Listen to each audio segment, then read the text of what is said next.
Good morning, Mike, aka Crypto Jewels. We're going to do a quick video update on Oraichain, ORAI. The last video we talked about getting follow through with this impulsive countdown for this final C wave. But just for anybody who's new, I believe that what we have working on this chart is a 5-wave impulsive structure off of this November low, which is potentially a trend reversing structure as long as we can hold a 3-wave corrective structure anywhere in this major support zone, which is the 786 retracement level all the way up to the 50% retracement level.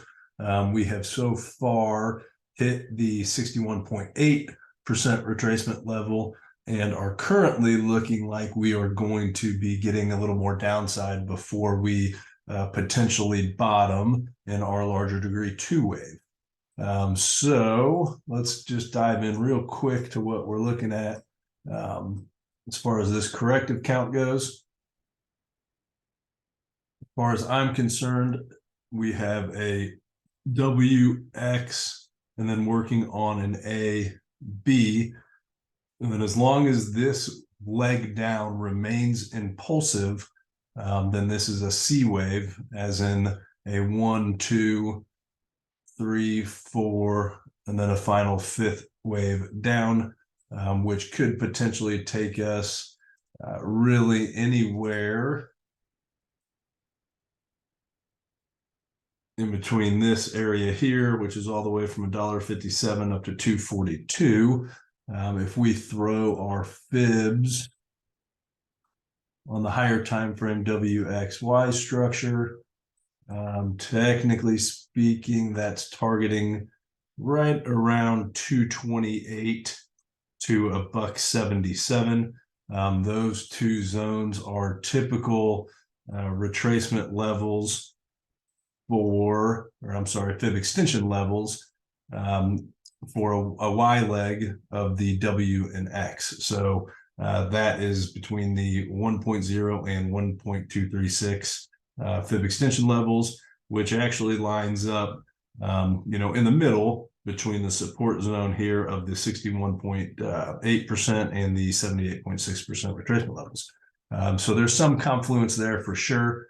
So that's ultimately what my target would be. It would be nice to just kind of see this thing dip down in its 5th wave. This is looking like it's shaping up to be an extended 5th.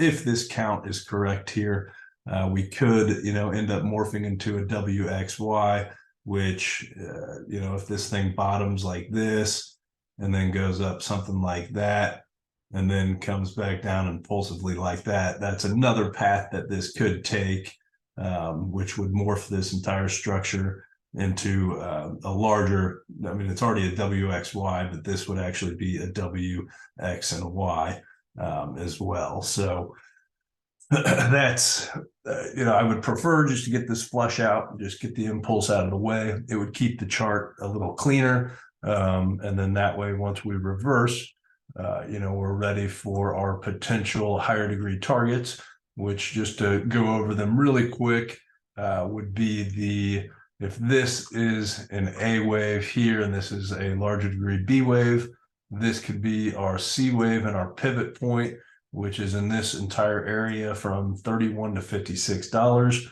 And if we are indeed impulsive in a 5-wave structure up, we are looking at a 1-wave, a 2-wave, a 3-wave up to 165 or so, a 4-wave probably down back into this zone here, and then a final 5th wave up to $525 or so.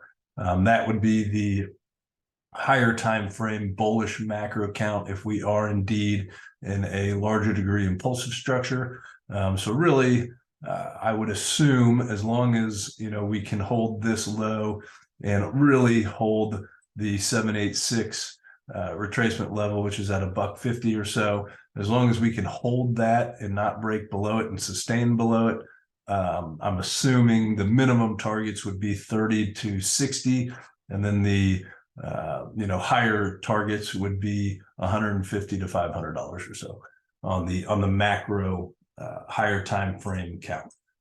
All right, guys, that's all I got. See you all later.